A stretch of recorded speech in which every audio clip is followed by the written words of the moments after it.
அனைவருக்கும் வணக்கம். நான் பவானிசாகர் அரசு மேல்நிலைப்பள்ளி முன்னாள் மாணவர் அன்பரசு பேசுகிறேன்.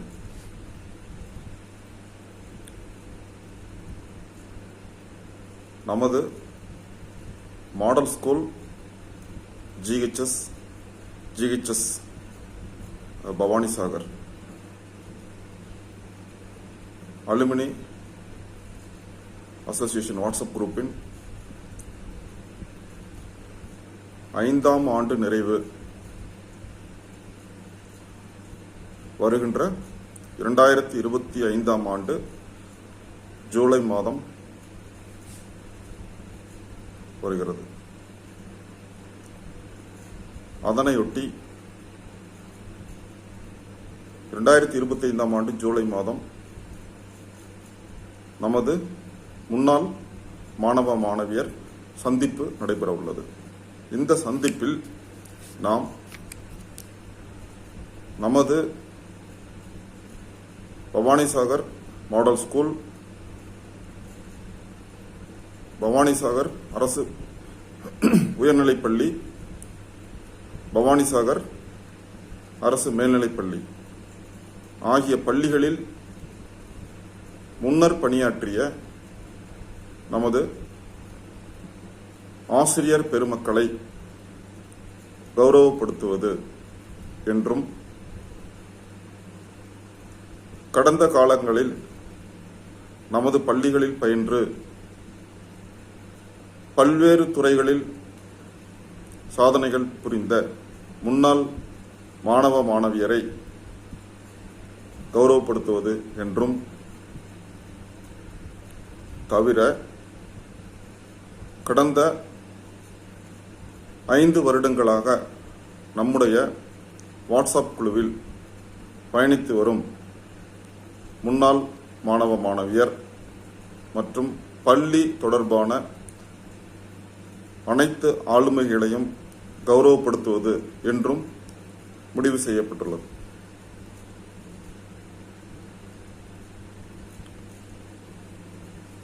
இந்த நிகழ்ச்சிகளின் வாயிலாக 2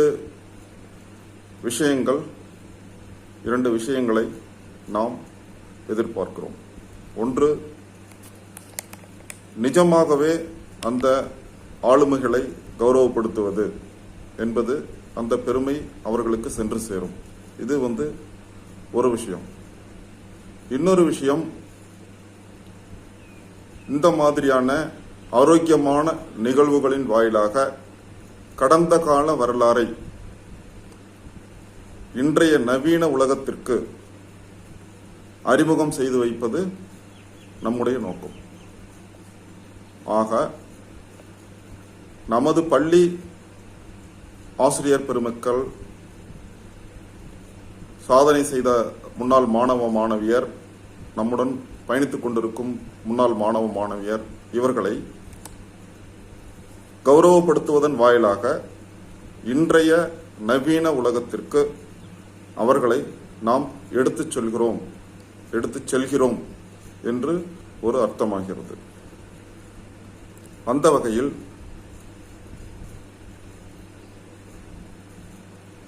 நிகழ்ச்சிகளின் வாயிலாக அவர்களை நேரடியாக அறிமுகம் செய்வதற்கு முன் ஒரு முன்னோட்டமாக இந்த காணொளி பதிவுகளின் வாயிலாக அவர்களை ஒரு சிறிய அளவில் அறிமுகம் செய்து வைப்பது என்ற நோக்கில்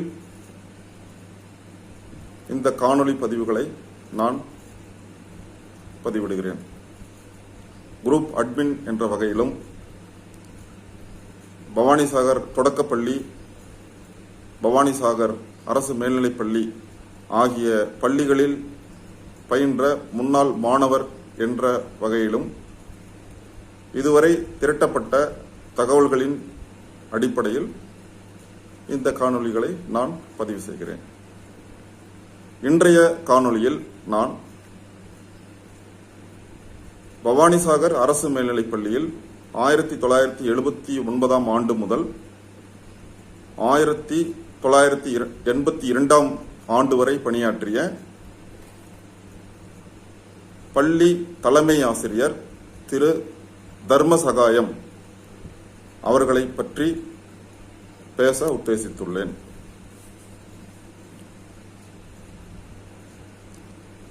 திரு தர்மசகாயம் அவர்கள் பவானிசாகர் அரசு மேல்நிலைப் பள்ளியில் பணியாற்றிய அந்த 4 வருடங்களும் நான் அங்கு மாணவனாக பயின்றிருக்கிறேன் என்பது எனக்கு ஒரு கூடுதலாக அவரை பற்றி பேசுவதற்கு கிடைத்த ஒரு வாய்ப்பு. 1979ஆம் ஆண்டு 7ஆம் வகுப்பில் பள்ளி மாணவனாக நான் என்னை இணைத்துக் கொண்டேன். பவானிசாகர் அரசு தொடக்கப்பள்ளியில் 2ஆம் வகுப்பு 3ஆம் வகுப்பு நான் பயின்றிருந்தாலும்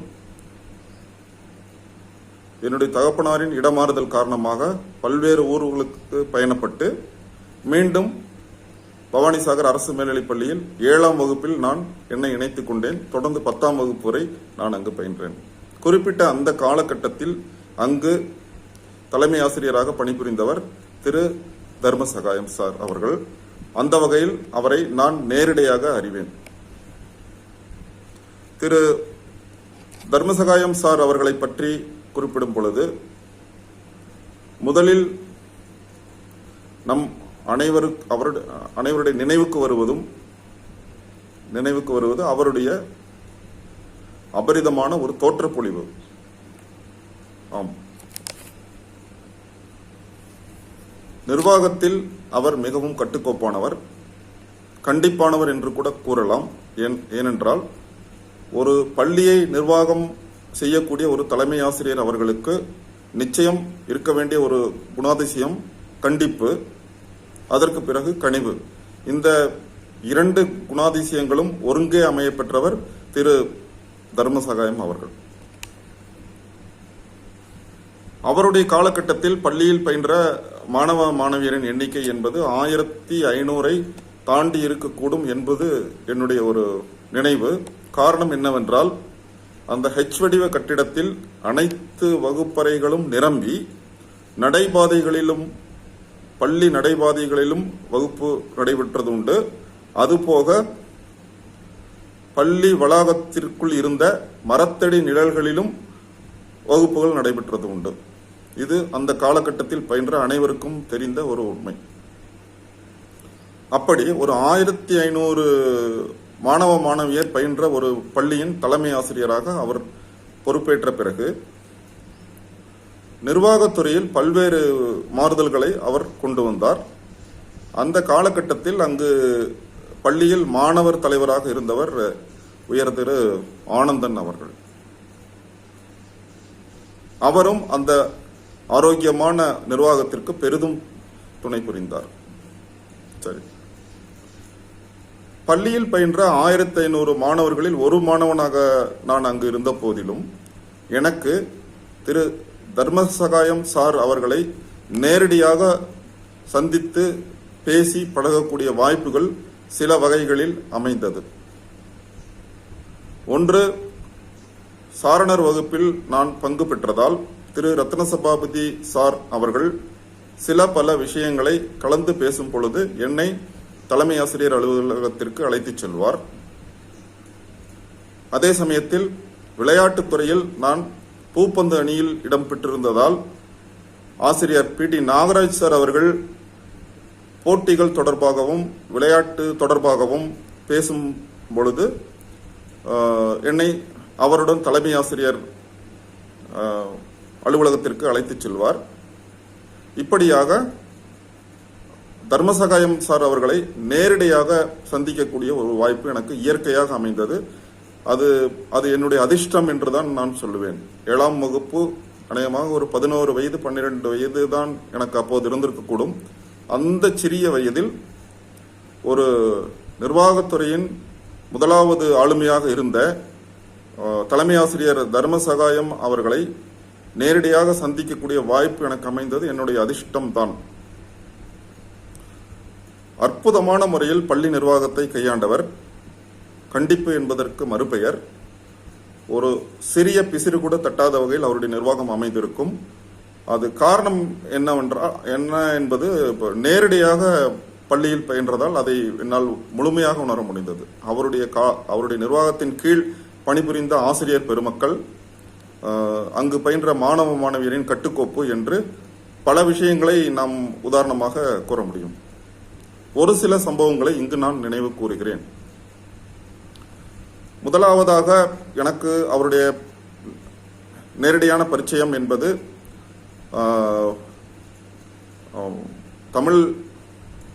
தமிழையா திரு பழனிசாமி அவர்கள் ஒரு பேச்சு போட்டிக்காக கோவை மாநகரில் நடந்த ஒரு பேச்சு போட்டிக்காக மாணவ மாணவியரை தயார் செய்து கொண்டிருந்தால் அதிலும் நான் இடம்பெற்றிருந்தேன். அங்கு கோவை மாநகரில் பேசக்கூடிய வாய்ப்பு எனக்கு ஆசிரியர் உயர்ந்த பழனிசாமி தமிழையா மூலமாக எனக்கு அமைந்தது.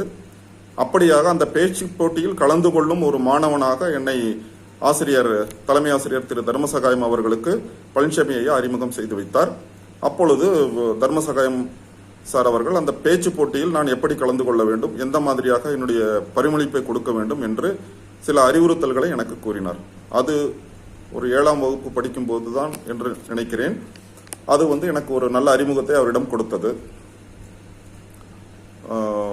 அந்த வகையில் அந்த பேச்சு போட்டியில் நான் கலந்து கொண்டேன். பழனிசாமி ஐயா என்னுடன் வந்திருந்தார். அந்த பேச்சு போட்டியில் 2வது அல்லது ஒரு 3ஆம் இடம் வந்ததாக எனக்கு ஒரு நினைவு. பேச்சு போட்டி நிறைவு பெற்றதும் அந்த நிகழ்வு குறித்த செய்திகளை சொல்வதற்காக மீண்டும் ஆசிரியர் அவர்களை நான் சந்தித்தேன். இப்படியாக என்னுடைய அறிமுகம் தர்மசகாயம் சார் அவர்களிடம் துவங்கியது. அடுத்ததாக பார்த்தால் பள்ளியில் நடைபெறும் ஆண்டு விழா சமயங்களில் சாரண மாணவர்களுடைய பங்களிப்பு மிகவும் அதிகமாக இருக்கும். அந்த ஆண்டு விழா நிகழ்வுகளை கட்டுக்கோப்பாக எடுத்துச் செல்வது, பள்ளி ஆண்டு விழாவுக்கு வரக்கூடிய பொதுமக்களையும் பெற்றோர்களையும் மாணவ மாணவியரையும் ஒரு சீர்படுத்தி சரியான இடத்தில் அமர வைப்பது, இந்த மாதிரியான வேலைகளை சாரணர்கள் மாணவர்கள் செய்வார்கள். அதில் நானும் இடம்பெற்றிருந்தேன். அப்பொழுது அந்த அலுவல்கள் தொடர்பாக ரத்தின சபாபதி சார் அவர்கள் சில குறிப்புகளை எங்களுக்கு கொடுப்பார். அதை தலைமை ஆசிரியர்களிடம் சொல்ல வேண்டிய ஒரு பணி எனக்கு கொடுக்கப்பட்டது. அப்போது மீண்டும் தலைமை ஆசிரியர் தர்மசகாயம் அவர்களை நான் சந்தித்து பேசுவேன் என்றால் அது பயம் கலந்த சந்திப்பு தான். நான் ஒன்றும் மிகப்பெரிய தைரியசாலி ஒன்றும் கிடையாது. ஒரு நிர்பந்தம் ஏற்பட்டது. அந்த நிர்பந்தம் காரணமாக தலைமை ஆசிரியர் அவர்களை சந்திக்கக்கூடிய எனக்கு வாய்ப்பு ஏற்பட்டது. அந்த வாய்ப்பை சரியாக பயன்படுத்தி கொண்டேன் என்றாலும் ஒரு பயம் ஏனென்றால் அவருடைய நிர்வாகம் மிகவும் கண்டிப்பானது. அது எல்லோருக்கும் அந்த காலகட்டத்தில் அங்கு பணியாற்றிய ஆசிரியர் பெருமக்கள், மாணவ மாணவியர் உட்பட அனைவருக்கும் தெரியும். மிகவும் கண்டிப்பான ஒரு நிர்வாகம் அது. அப்படிப்பட்ட ஒரு கம்பீரமான தலைமை ஆசிரியர் அவர்களை நேருக்கு நேர் சந்தித்து பேசக்கூடிய வாய்ப்புகள் எனக்கு கிடைத்த போது சரியாக நான் பயன்படுத்தி கொண்டேன் என்றாலும் ஒரு பயம் கலந்த உணர்வுடன் தான் ஒவ்வொரு முறையும் நான் சந்தித்திருக்கிறேன். அப்படியாக நான் அவருடைய பார்வையில் நான் பட்டேன் என்பதை மட்டும் இங்கு நான் கூறிக்கொள்கிறேன். ஏனென்றால் மிகவும் அதிகமான எண்ணிக்கையில் மாணவ மாணவியர் பயின்ற காலகட்டம் அது. அப்படி ஆயிரக்கணக்கான மாணவர்கள் பயின்ற பொழுது அதில் ஒரு மாணவனாக நான் இருந்த போதும் அவருடைய பார்வையில் படுவதற்கு ஒரு சில வாய்ப்புகள் எனக்கு அமைந்தது. தர்மசகாயம் சார் அவருடன் மிகவும் ஒரு நெருக்கமான ஒரு பழகக்கூடிய வாய்ப்பு எப்படி அமைந்தது என்றால், ஒரு கவுந்தப்பாடி மாநகரில் மாவட்ட அளவில் நடைபெற்ற ஒரு பூப்பந்து போட்டி, போட்டிக்கு நாகராஜ் சார் தலைமையில் எங்களோட பள்ளியில் பயின்ற மாணவர்களுடைய அணி பயணப்பட்டது. அப்பொழுது தலைமை ஆசிரியர் தர்மசகாயம் சார் அவர்களும் எங்களுடன் வந்தார். அதுவே தலைமை ஆசிரியர் தர்மசகாயம் அவர்களுடன் மிகவும் நெருக்கமாக பழகக்கூடிய ஒரு வாய்ப்பு அமைந்தது.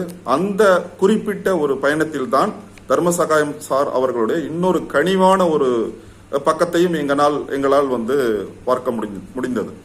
எப்படி அதை அந்த சிறிய வயதில் நாங்கள் உணர்ந்து கொண்டோம் என்றால், நாங்கள் ஒரு 10 பேர், எங்களுடைய அணியில் ஒரு 10 பேர் இருந்திருக்கக்கூடும். அந்த பூப்பந்து அணியின் தலைமை பொறுப்பை நான் ஏற்றிருந்தேன். அதற்கு நான் நாகராஜ் சார் அவர்களுக்குத்தான் மனப்பூர்வமாக நன்றி கூற வேண்டும். ஏனென்றால் பூப்பந்து பற்றி பெரிதாக ஏதும் ஒரு அனுபவமும் அறிவும் இல்லாத எனக்கு ஒரு அற்புதமான பயிற்சியை கொடுத்து பூப்பந்து விளையாட்டு வீரனாக மாற்றியதோடு மட்டுமன்றி நல்ல ஒரு விளையாட்டு நுட்பத்தில் நான் ஒரு லாவகமாக தேர்ச்சி பெறக்கூடிய ஒரு சூழ்நிலையை அவர் உருவாக்கி கொடுத்தார். அதன் மூலமாகவே அந்த தலைமை பொறுப்பு என்னை நாடி வந்தது. அது அந்த காலகட்டத்தில் பள்ளியில் பயின்ற போது ஒரு மிகவும் ஒரு மாணவனுக்கு மிகவும் மகிழ்ச்சியை கொடுக்கக்கூடிய ஒரு விஷயம் அது.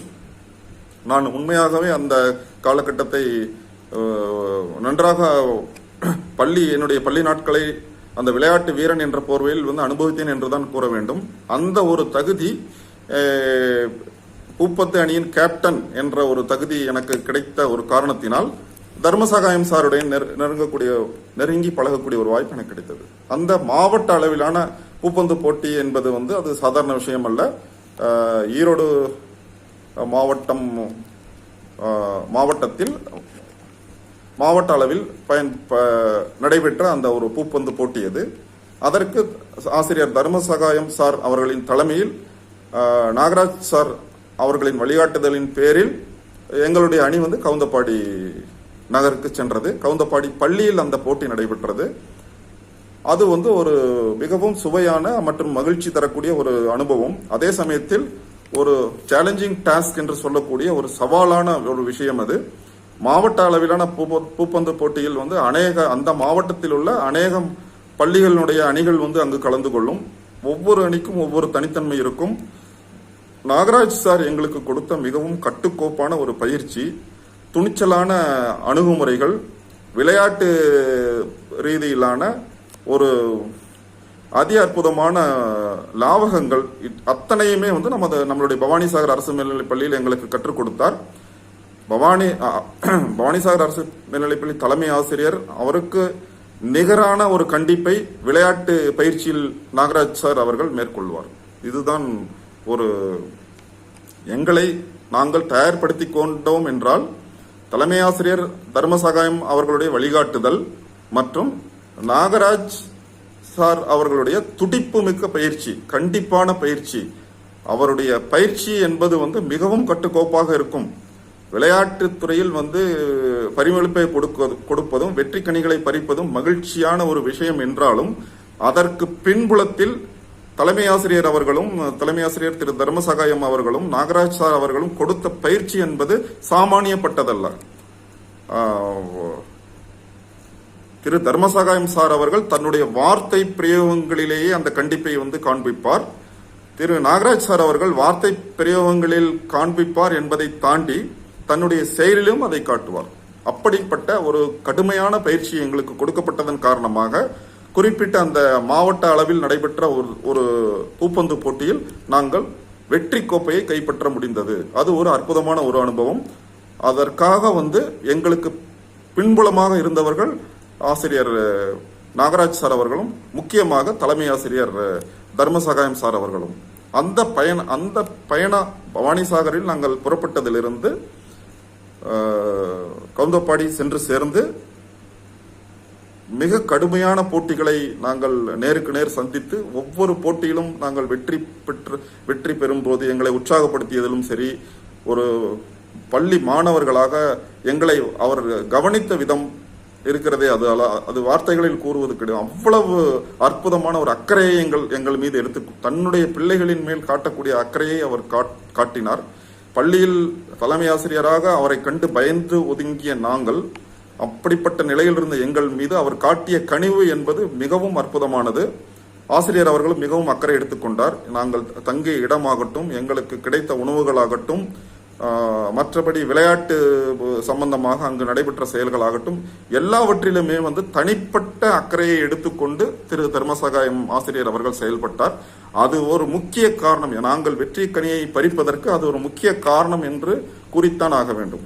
அந்த வகையில் திரு தர்மசகாயம் சார் அவர்களுடன் நெருங்கி பழகுவதற்குண்டான வாய்ப்பு அந்த ஒரு போட்டி மூலமாக எனக்கு சற்று அதிகமாகவே கிடைத்தது.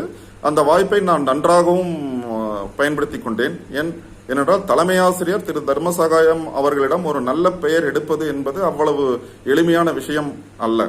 ஏனென்றால் படிப்பில் நான் ஒரு சுமாரான மாணவன் தான். அதனால் அது எனக்கு பெரிதாக கை கொடுக்கவில்லை.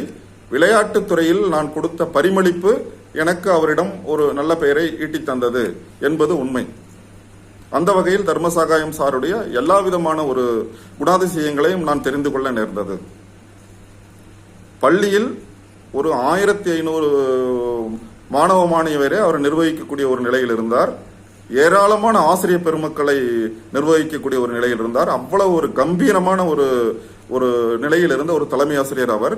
அதே சமயத்தில் தனிப்பட்ட முறையில் ஒரு மாணவர்களின் செயல்திறனை வெளி உலகத்திற்கு வெளிச்சத்திற்கு கொண்டு வருவதற்காக அவர் எடுத்த ஒரு எஃபர்ட், அது அவருடைய இன்னொரு வகையான ஒரு நிர்வாக திறமையை வெளிச்சத்திற்கு கொண்டு வந்தது. சுக துக்கங்களை தனிப்பட்ட முறையில் மாணவர்களின் சுக துக்கங்களில் பங்கேற்றுக் கொள்வதில் ஆகட்டும், அவர்களுடைய ஆக்கப்பூர்வமான செயல்திறன்களை வெளிச்சத்திற்கு கொண்டு வருவதற்காக அவர் எடுத்த எஃபர்ட் அவருடைய இன்னொரு பரிமாணத்தை அங்கு எனக்கு புலப்படுத்தியது. அந்த வகையில் தர்மசகாயம் சார் அவர்களுடைய ஒரு ஸ்பிரிட், அந்த ஸ்போர்ட்ஸ்மேன் ஸ்பிரிட் என்பது மிகவும் அற்புதமானது. அடுத்ததாக 7ஆம் வகுப்பு, இது கனிவாக நடைபெற்ற ஒரு நடைமுறை, ஒரு மகிழ்ச்சி தரக்கூடிய ஒரு விஷயம். இது 7ஆம் வகுப்பு முடிந்து 8ஆம் வகுப்பு படிக்கக்கூடிய காலகட்டம் என்று நான் நினைக்கிறேன். இப்படியாக மகிழ்ச்சி தரக்கூடிய ஒரு தொடர்பு எனக்கு அவரிடம் இருந்த போதிலும், ஒரு பள்ளி மாணவனாக இருந்த போதிலும், அதே தலைமை ஆசிரியர் அவர்கள் என்னை எந்த அளவுக்கு கண்டித்தார். அதாவது கண்டிப்பு என்றால் அந்த மாதிரியான ஒரு கண்டிப்பு மற்ற மாணவர்களுக்கு நடைபெற்றிருக்குமா என்பது எனக்கு தெரியாது. உச்சகட்ட கண்டிப்பையும் நான் அவரிடம் நேருக்கு நேர் நான் சந்தித்திருக்கிறேன். அந்த விஷயத்தையும் நான் இப்பொழுது கூறினால், அவர் எப்படிப்பட்ட பரிமாணங்களை அங்கு பள்ளியில் கொடுத்தார் என்பது உங்களுக்கு நன்றாக விளங்க வரும். அதாவது 8ஆம் வகுப்பு நாங்கள் படித்துக் கொண்டிருக்கும் பொழுது எங்களுடைய வகுப்பறையில் நடைபெற்ற ஒரு சம்பவம், ஒரு ஆசிரியர் ஒரு மாணவனை கன்னத்தில் அறைந்து விட்டார். அந்த காலகட்டத்தில் இது சாதாரணமாக நடைபெறக்கூடிய ஒரு விஷயம் தான் என்றாலும், மாணவனை ஆசிரியர்கள் அடிப்பது, கண்டிப்பது என்பது ஒரு நல்ல நோக்கத்திற்காக என்ற அடிப்படையில் அந்த சம்பவம் நடைபெற்றது.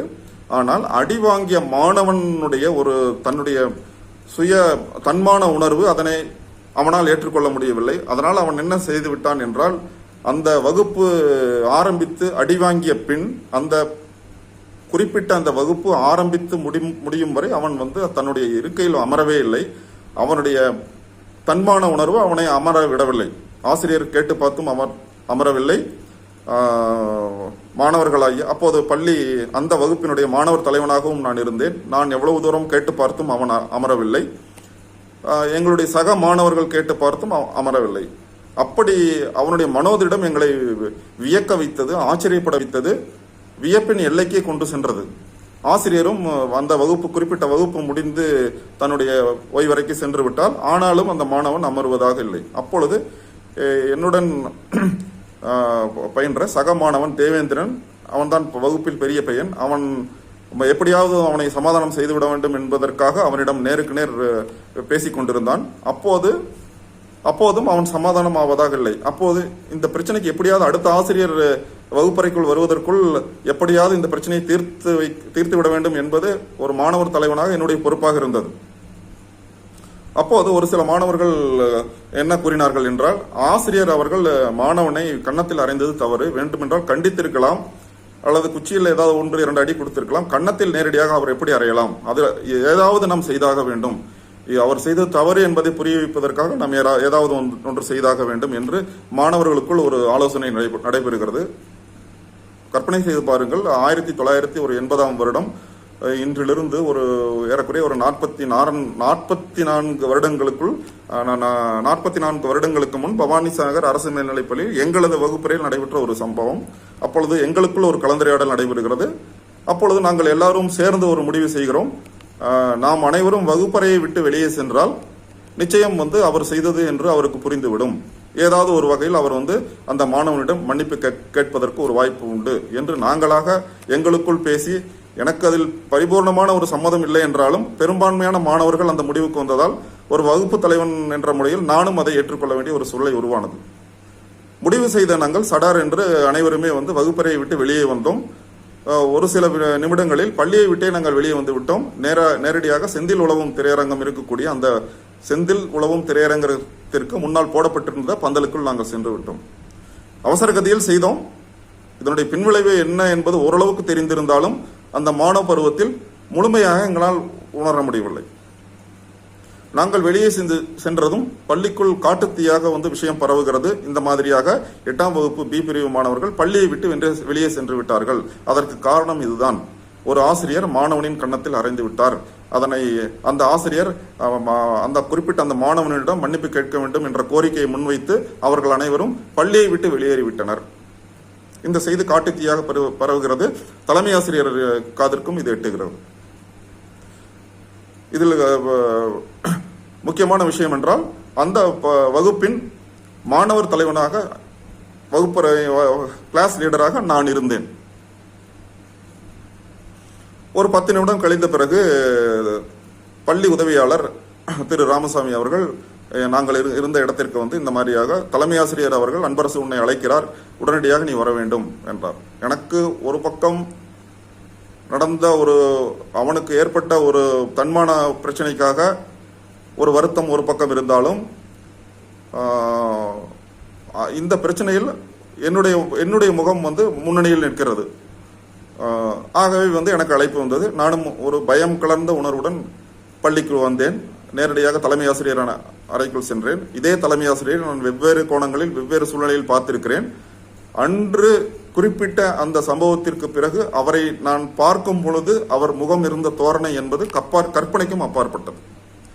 அதுவரையும் கனிவையும் அன்பையையும் மகிழ்ச்சியையும் என்னிடம் வெளிப்படுத்திய அவர் குறிப்பிட்ட அந்த நிமிடத்தில் வெளிப்படுத்திய ஒரு முகபாவம் என்பது என்னை பயத்தினுடைய உச்ச கட்டத்திற்கு கொண்டு சென்றது. உடலெல்லாம் நடுங்கவே ஆரம்பித்தது. அந்த மாதிரியான ஒரு பார்வை அது. அப்போது என்னை பார்த்ததும் அவர் உள்ளே வருமாறு சைகை செய்தார். உள்ளே சென்றதும் அது எனக்கு அடுத்த அதிர்ச்சி காத்திருந்தது. அங்கு தலைமை ஆசிரியரின் எதிரே போட்டிருந்த இருக்கைகளில் குறிப்பிட்ட அந்த வகுப்பை எடுத்த ஆசிரியர் அவர்கள் அமர்ந்திருந்தார். அவருக்கு மிக அருகில் அமர்ந்திருந்தது என்னுடைய மாமா டாக்டர் திரு குருசாமி அவர்கள். நானோ 8ஆம் வகுப்பு படிக்கும் ஒரு சிறிய மாணவன், ஒரு 12 வயது மாணவன். அப்பொழுது தலைமை ஆசிரியர் என்னை பார்த்து கேட்கிறார், அன்பரசு, நீ செய்தது சரியா? எனக்கு தூக்கி வாரி போட்டது.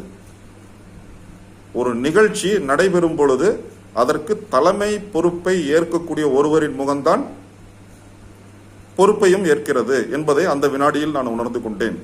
நடைபெற்ற சம்பவத்திற்கும் எனக்கும் பெரிதாக ஒரு தொடர்பு இல்லை, அதில் எனக்கு விருப்பமும் இல்லை என்ற போதிலும் மாணவர் தலைவன் அந்த வகுப்பு மாணவர் தலைவர் என்ற முறையில் என்னுடைய முகம் அந்த இடத்துக்கு வெளிச்சத்திற்கு வருகிறது. அதன் தொடர்பாக அவருடைய கேள்வியும் அங்கு என்னை நேரடியாக தாக்குகிறது. பேச எதுவும் நான் எழவில்லை. அப்படியாக அமைதியாக நான் நின்று கொண்டிருந்தேன். பயம் வேறு. ஏனென்றால் அங்கு அமர்ந்து கொண்டிருந்த 3 பேருமே மிகவும் முக்கியமானவர்கள்.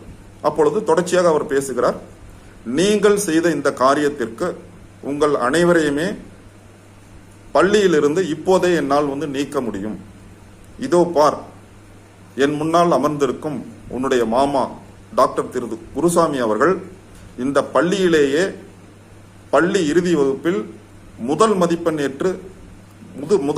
எடுத்து தேர்ச்சி பெற்று மருத்துவக் கல்லூரியில் மருத்துவம் முடித்து இன்று டாக்டராக உயர்ந்து நிற்கிறார். நீ இன்று செய்திருக்கும் காரியம் என்ன? இது அவருக்கு எவ்வளவு பெரிய மன வருத்தத்தை ஏற்படுத்தி இருக்கும்.